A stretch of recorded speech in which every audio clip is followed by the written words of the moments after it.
আল্লাহ রাব্বুল আলামিন দুনিয়ার বুকে অসংখ্য নবী এবং রাসূল প্রেরণ করেছেন। তাদের মধ্যে থেকে সর্বশ্রেষ্ঠ এবং সর্বশেষ নবী হচ্ছেন আমাদের প্রিয় নবী হযরত মুহাম্মদ মুস্তাফা সাল্লাল্লাহু আলাইহি ওয়াসাল্লাম। তো সমস্ত নবীদের মধ্যে তিনি হচ্ছেন সর্বশ্রেষ্ঠ এবং সর্বশেষ, যার পরে আর কোনো নবী দুনিয়ার বুকে আগমন করবেন না। কেননা নবী করিম সাল্লাল্লাহু আলাইহি ওয়াসাল্লাম ইরশাদ করেন, আনা খাতামুন নাবিয়্যিন লা নাবিয়্যা বা'দ, আমি শেষ নবী, আমার পরে আর কোনো নবী আসবে না। আমি যে কথাটা বলতে চাচ্ছিলাম সেটা হচ্ছে, সমস্ত নবীদের শ্রেষ্ঠ নবী আমাদের নবী, এবং কোনো মানুষ, কোনো নবী, আউলিয়া ওলিরা কখনো সেই আমাদের নবীর স্তরে পৌঁছতে পারবে না, মর্যাদায় সমান হতে পারবে না।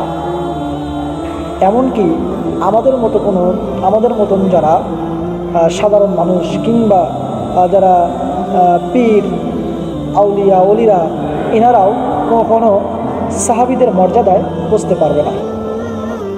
কারণ সেই মর্যাদা, সেই ফজিলত আল্লাহ রাব্বুল আলামিন সাধারণ মানুষকে দেয়নি।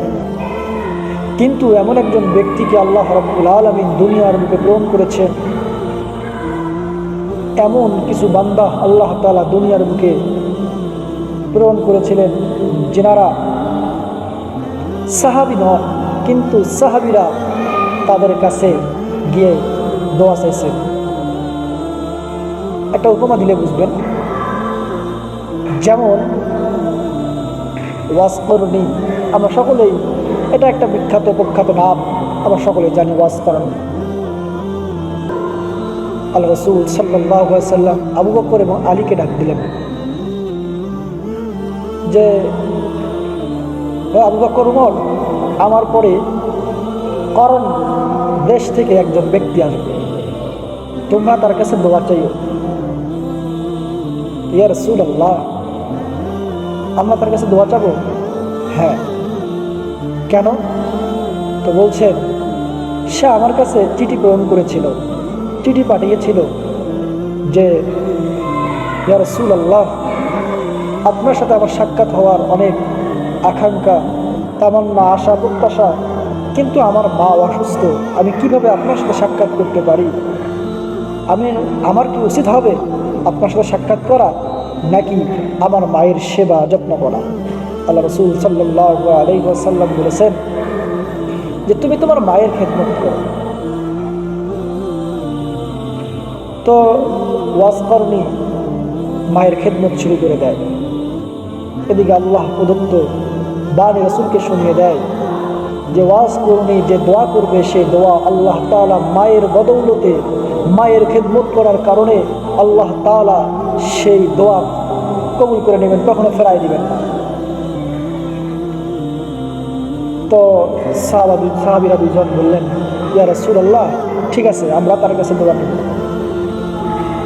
তো যখন বিভিন্ন রাসূল সাল্লাল্লাহু আলাইহি ওয়াসাল্লাম ইন্তেকালের পরে বিভিন্ন কাফেলা আসে, দল আসে, যে নবী করিম সাল্লাল্লাহু আলাইহি ওয়াসাল্লাম যেভাবে তার আকার আকৃতি এবং নাম বলেছেন, বিভিন্ন দলকে জিজ্ঞেস করতো, আপনাদের দলের মধ্যে কি কেউ ওয়াজ করণী নামক কোনো ব্যক্তি আছে?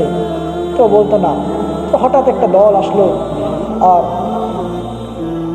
আবু বকর, উমর, আলী রাদিয়াল্লাহু তাআলা আনহুম, এনারা বলতে লাগলো যে, আপনাদের মধ্যে থেকে কেউ কি ওয়াজ করণী নামক কোনো ব্যক্তি আছে? যে হ্যাঁ আছে, সে তো মাঠে রাখাল হিসাবে আছে, সে তো অনেক উট চড়াচ্ছে। তাই নাকি? কোথায়? ইয়ামানের দিকে। তখন তারা আর বিলম্ব না করে সেই ওয়াজ করণী নামক ব্যক্তির কাছে চলে যায়। যাওয়ার পর দেখে যে ওয়াজ করণী নামক মাঠের এক পার্শ্বে দাঁড়িয়ে নামাজে দাঁড়িয়ে গেছে, এবং যখন নামাজে দাঁড়িয়ে গেছে, এনারা যখন তার কাছে তাশরিফ নিয়েছে, তো ওয়াজ করণী সেই ব্যক্তি বুঝতে পারছে যে আমার সাথে কেউ দেখা করতে বা আমার আশেপাশে কেউ আসছে।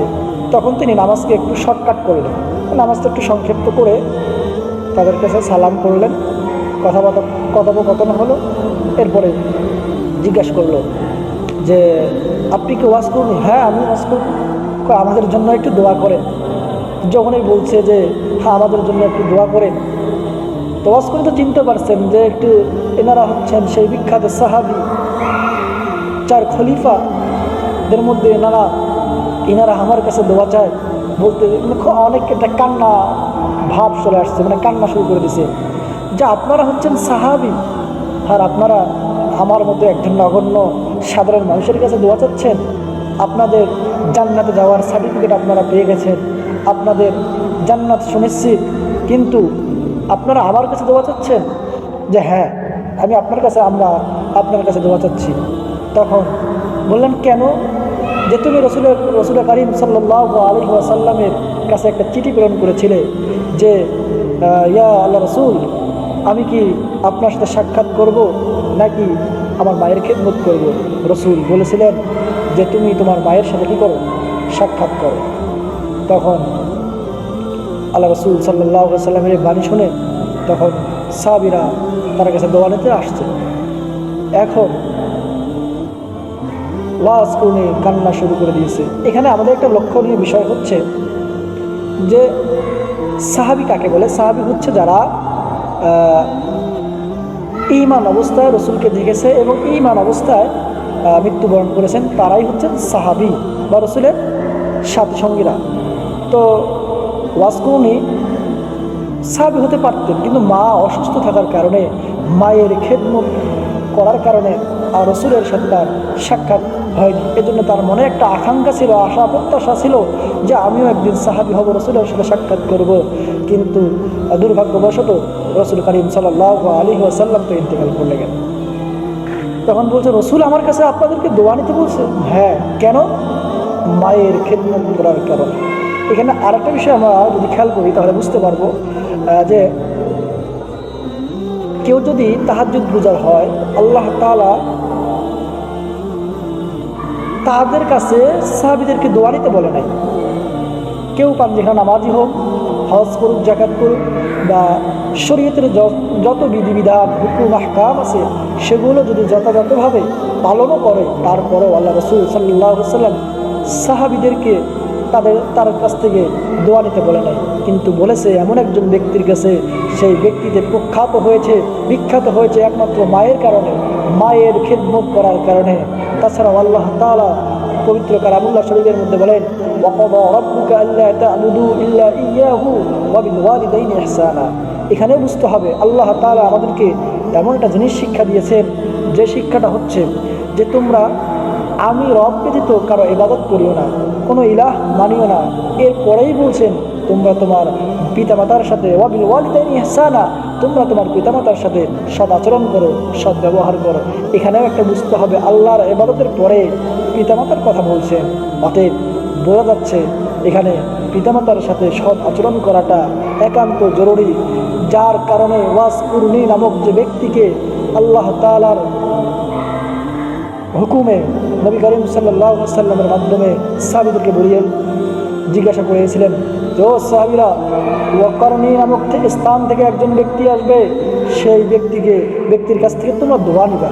এখানে নামাজের কথা বলে নাই, হজের কথা বলে নাই, যাকাতের কথা বলে নাই, দান সদকার কথা বলে নাই, কিন্তু মায়ের খেদমত করার কারণে আল্লাহ রব্বুল আলামিন সেই ব্যক্তিকে এমন এক মর্যাদায় সমুন্নত করেছেন, সম্মানিত করেছেন, যার কারণে সাহাবীরা তার কাছে দোয়া নিয়েছে।